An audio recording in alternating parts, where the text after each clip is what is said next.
Guys मैं आज आपसे शेयर करने वाला हूं कि मैंने नीट 2019 में केमिस्ट्री में 155 स्कोर कैसे किया। सबसे पहले तो आपको पता होना चाहिए कि हमारे लिए केमिस्ट्री में स्कोर करना क्यों ज़रूरी है, क्योंकि बायो वाले स्टूडेंट की फिजिक्स इतनी स्ट्रॉन्ग नहीं होती, उसको बायो में स्कोर करना ही होता है।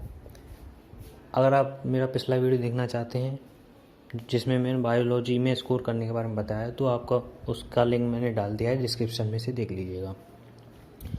केमिस्ट्री में सबसे पहले ज़रूरी है कि आपके पास टॉपिक पूरा सिलेबस एक जगह लिखा होना चाहिए एक पेपर पे। उसको मेजर और माइनर में बांट दो।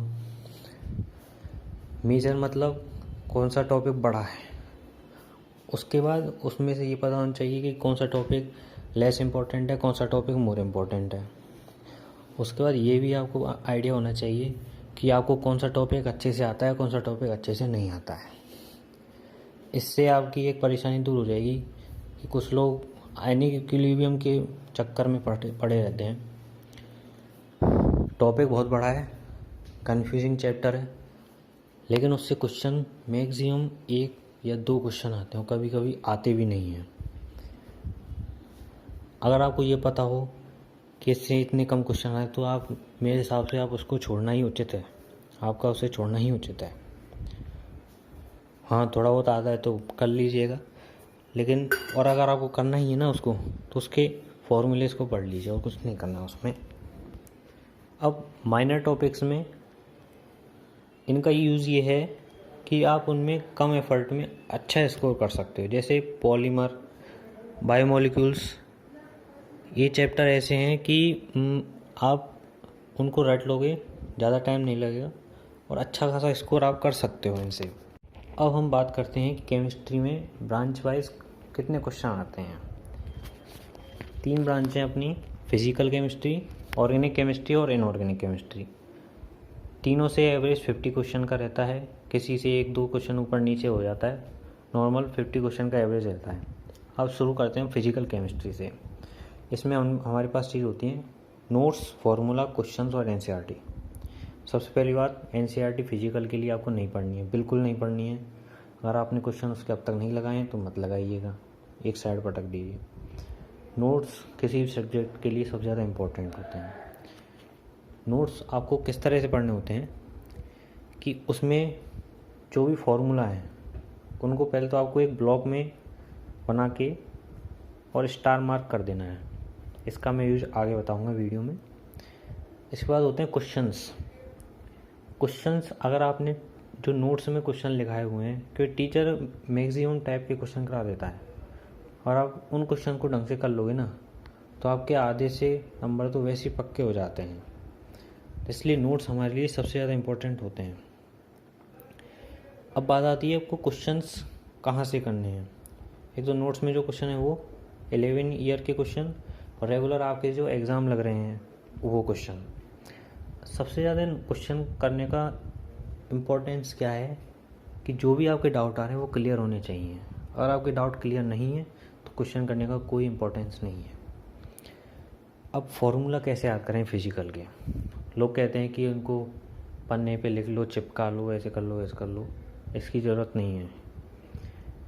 इससे अच्छा है, क्योंकि उसमें टाइम ज़्यादा लगेगा, इससे अच्छा है कि फॉर्मूला जहाँ भी आए उसको एक ब्लॉक बना के, दूसरे पेन से ब्लॉक बना के स्टार मार्क कर दो।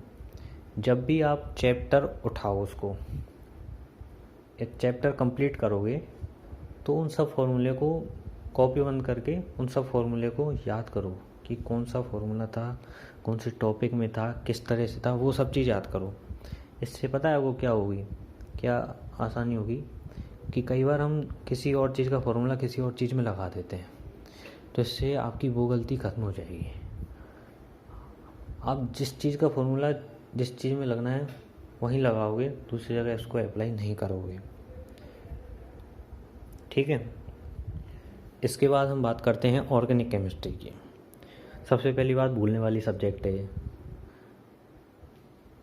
इसमें हमारे पास 4 चीज़ें हैं, नोट्स, रिएक्शंस, क्वेश्चंस और एनसीईआरटी। एनसीईआरटी ज़रूर पढ़नी है, इसकी छोड़नी नहीं है। नोट्स और रिएक्शन बिल्कुल ध्यान से पढ़ने भाई। कहाँ से कैटायन रिलीज़ हो रहा है, कहाँ से एनायन रिलीज़ हो रहा है, कहाँ ऑक्सीजन जुड़ रही है, कहाँ हाइड्रोजन निकल रहा है। पर रिएक्शन को आप कॉपी पर लिख के देखो 2-2 3-3 बार। और जब भी आप जीओसी पढ़ने बैठो ना, ऑर्गेनिक केमिस्ट्री में ये रिएक्शन वाले चैप्टर्स, तो इनको एक साथ मत पढ़ो, रिएक्शन वाइज पढ़ो। जैसे ESR पहले पढ़ ली, फिर NSR पढ़ ली, NAR पढ़ ली। और जब भी आप जैसे ESR के बाद मान चलो आप NSR पढ़ने बैठे, तो ESR को पहले याद करो कि यार इसमें क्या रिएक्शंस थी, ER में क्या रिएक्शंस थी। पिछला रिवाइज होना चाहिए पहले, इससे आपको पुराना रिवाइज हो जाएगा, नया आप कर ही रहे हो, कई बार आपकी रिवाइज हो जाएगी। और ऑर्गेनिक में गैप नहीं देना है आपको ज़्यादा, 2 या 3 दिन का गैप दे दीजिए। जैसे पहले आपने मान चलो 7-8 दिन में ऑर्गेनिक कंप्लीट की, और उसके बाद आप 2 दिन का गैप दे दीजिए, उसके बाद आपको कंटिन्यू कर देना है। जब मेरा फर्स्ट अटैम्प्ट था नीट का, मेरे सबसे ज़्यादा क्वेश्चन ऑर्गेनिक में गलत हुए थे। उसके बाद मैंने यही तरीका अपनाया, वही तरीका मैं आपको बता रहा हूँ। इस बार मैं सबसे ज़्यादा क्वेश्चन ऑर्गेनिक में सही करके आया हूँ। अब बात आती है क्वेश्चंस की। क्वेश्चन करना भाई जब बहुत ज़रूरी है। ऑर्गेनिक में नॉर्मली ये होता है कि आप क्वेश्चन करते हो, लेकिन आपको ऐसा लगता है जिस भी टॉपिक के क्वेश्चन करते हो ना, ऐसा लगता है कि यार वो टॉपिक हमारा वीक रह गया शायद। लेकिन भाई वो वीक नहीं है, आप सीख रहे हो। जब जैसे जैसे आप क्वेश्चन करोगे, उनके डाउट क्लियर करोगे ना, तो ऑर्गेनिक के क्वेश्चन करने का तरीका आएगा। और सबसे बड़ी बात, हम एग्ज़ाम में सोचते हैं कि ऑर्गेनिक, अरे यार क्वेश्चन इतना सिंपल नहीं होगा कि यार इसमें हाइड्रोजन जोड़ दी, यहाँ से H2O बाहर निकाल दिया, सीधा आंसर आ गया। भाई ऐसे ही क्वेश्चन आते हैं नीट में, अपने को IIT नहीं देनी। इसलिए पता होना चाहिए, क्वेश्चन ज़्यादा से ज़्यादा करो यार ऑर्गेनिक में। अब इनऑर्गेनिक की बात करते हैं। इनऑर्गेनिक में वही नोट्स हैं, एक्सेप्शन है अपने पास, क्वेश्चंस और NCERT की ये बात है, इतनी इम्पोर्टेंट नहीं है, नहीं पढ़ो तो भी काम चल जाएगा। आपके पास नोट्स हैं PV ब्लॉक और DF ब्लॉक के, तो आपका काम चल जाएगा। Notes plus exception. अब जैसे मैंने फॉर्मूले का बताया था फिजिकल में, ऐसे ही नोट्स इसका एक्सेप्शन का है। जहाँ भी एक्सेप्शन आए स्टार मार्क कर दो, अलग से मत लिखो।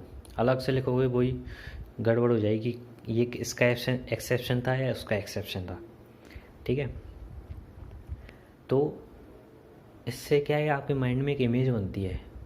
माइंड इमेज काम आती है जब अपन कहते हैं ना कि 2 ऑप्शन तो हमने हटा दिए, तीसरे और चौथे में कंफ्यूज हो रहे हैं, वहाँ पे आपकी माइंड इमेज काम आती है। तुरंत ध्यान आएगा, तुरंत अपन आंसर लगा देते हैं। ठीक है, तो एक्सेप्शन आप स्टार मार्क कर लीजिए। जब भी आप उस चैप्टर को क्लोज करें अब, तो ध्यान कीजिए यार कि कौन कौन से टॉपिक में कौन कौन से एक्सेप्शन थे। और किसी भी टॉपिक को आप पढ़ो ना, अगर उसमें अगर उन टॉपिक्स में कोई रिलेट वाली चीज़ आ रही है कि वो पुराने टॉपिक से संबंधित है, तो पहले उसको याद कीजिए कि यार उसमें क्या था, किस तरह से था। आपको दोनों चीज़ें याद हो जाएंगी और ज़्यादा बार रिवीजन करने की ज़रूरत नहीं पड़ेगी।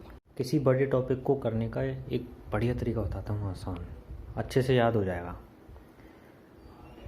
टॉपिक्स को पहले तो उसको तोड़ दो। जैसे 50 पेज हैं उसके, 50 में से 10-10 पेज में तोड़ दो। अगर वो बड़ा है तो थोड़ा आपको कठिन लगता है। ठीक है, जैसे हमको अब 10 पन्ने आज मैंने कर लिए 20 मिनट में या 30 मिनट में कर लिए। उसके बाद जब मैं दोबारा उस टॉपिक को पढ़ने बैठूँगा अगले दिन या फिर शाम को जब भी, तो पहले पुराने 10 पन्ने जो हमने किए थे उनको रिवाइज कर दीजिए जल्दी से, उसके बाद पढ़ लीजिए। फिर इस तरह से अगर आपने 5 बार उसको पढ़ा, जब आप 5वीं बार पढ़ने बैठोगे तो ध्यान कीजिए आप पुराने 10 पन्नों को आप 4 बार रिवाइज कर चुके होंगे। इससे आपका टॉपिक बहुत अच्छे से याद हो जाएगा, दिक्कत नहीं आएगी भाई। और अगले वीडियो में मैं फिजिक्स के बारे में बताऊंगा कि फिजिक्स में मैंने किस तरह से स्टडी की। अगर आपको वीडियो पसंद आई हो तो चैनल सब्सक्राइब करें, वीडियो को लाइक करें और शेयर करें। Thank you.